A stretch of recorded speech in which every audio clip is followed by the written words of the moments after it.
Militer Rusia dan Ukraina memperbarui informasi dari garis depan dalam 24 jam terakhir. Jubir Kemenhan Rusia Letjen Igor Konasenkov pertanggal 5 Maret melansir terjadi kontak senjata di sejumlah wilayah. Di arah Kupiansk, serangan yang diluncurkan penerbangan angkatan darat dan artileri kelompok pasukan Zapad mengakibatkan eliminasi hingga 40 personel Ukraina, 1 kendaraan tempur lapis baja, serta 3 kendaraan bermotor di dekat Gryanikovka dan Mashutovka, wilayah Kharkov. Di arah Krasny Liman, serangan yang dilancarkan oleh operasi taktis dan penerbangan angkatan darat, serta sistem artileri dan penyembur api berat dari kelompok pasukan Center, mengakibatkan netralisasi unit musuh di dekat Yampolovka, Pemerintah Rakyat Donetsk, Republik Nevskoye, Chervonopopovka, Chervonaya Dibrova, dan Kusmino, Republik Rakyat Lugansk. Hingga 180 personel Ukraina, 1 kendaraan tempur infanteri, 4 kendaraan tempur lapis baja, serta 1 howitzer self-propelled Gvosdika dimusnahkan. Letjen Igor Konasenkov melansir secara total, 394 jet tempur angkatan bersenjata Ukraina, 216 helikopter, 3.336 kendaraan udara tak berawak, 409 sistem rudal pertahanan udara dihancurkan.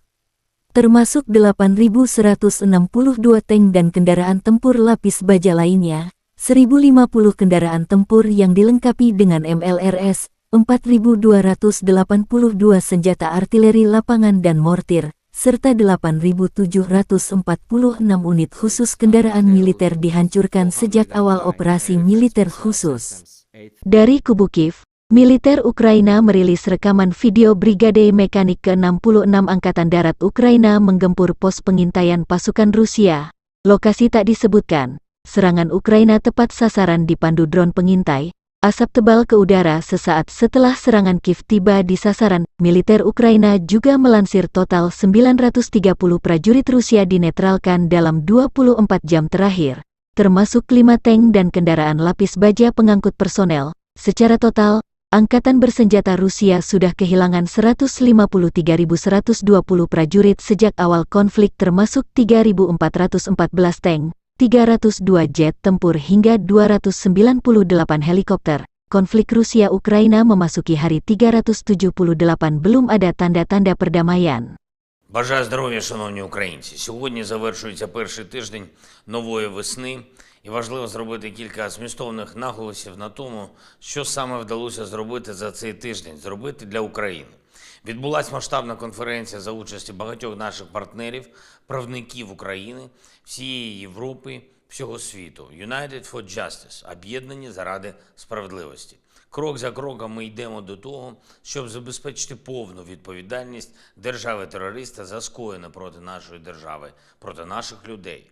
Мають бути покарані всі російські вбивці, кожен організатор цієї агресії, усі, хто будь-яким чином забезпечує війну проти нашої держави і терор проти наших людей. І це не просто якась мрія про справедливість, це робота, яка вже ведеться. Це домовленості, яких ми вже досягаємо. Це інституції, які вже працюють і будуть працювати ще активніше заради відновлення справедливості, заради покарання винних в агресії.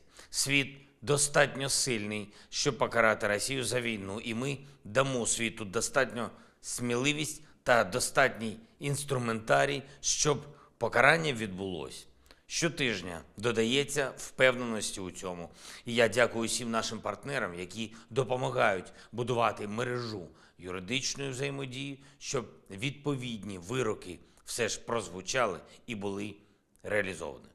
Другий важливий результат цього тижня – це енергетика, це початок підготовки до наступного опалювального сезону. Вже зараз ми опрацьовуємо всі сценарії і зробимо все, щоб підійти до наступної зими готовими до будь-якої загрози.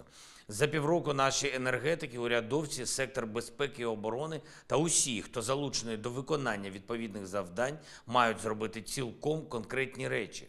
Посилити захист енергооб'єктів, відновити ту інфраструктуру, яка була зруйнована російськими ударами за минулі півроку, дати більше можливостей нашим людям в рамках проєкту децентралізації енергосистеми, щоб люди могли на своїй приватній території на своїх приватних об'єктах генерувати і постачати електрику.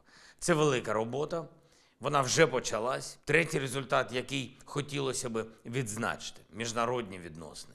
Поновлено контакти на найвищому рівні з Бразилією, говорив з новим президентом Швейцарії, а ще Нідерланди, Латвія, Естонія, Європарламент та інші структури Євросоюзу. З усіма ними за тиждень є нові домовленості, новий рух до наших спільних цілей, новий потенціал співпраці. І, звичайно, цей тиждень, черговий тиждень, коли наші воїни, та кожна, хто допомагає захищати державу, зробили українську перемогу ще ближчою.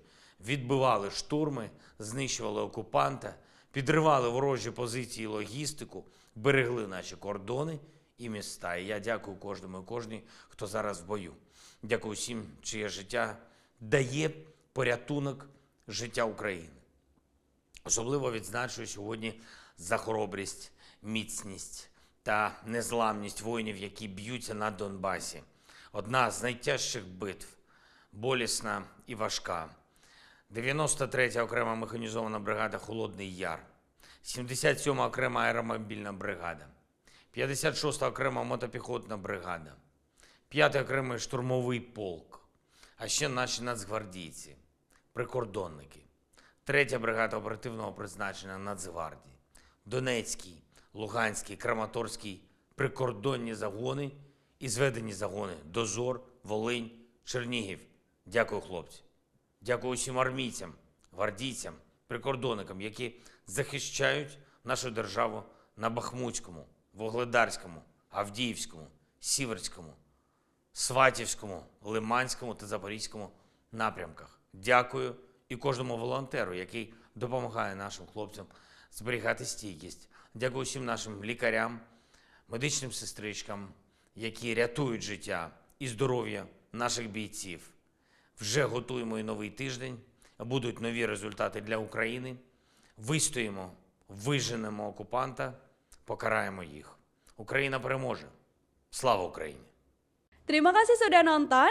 Jangan lupa like, subscribe, dan share ya.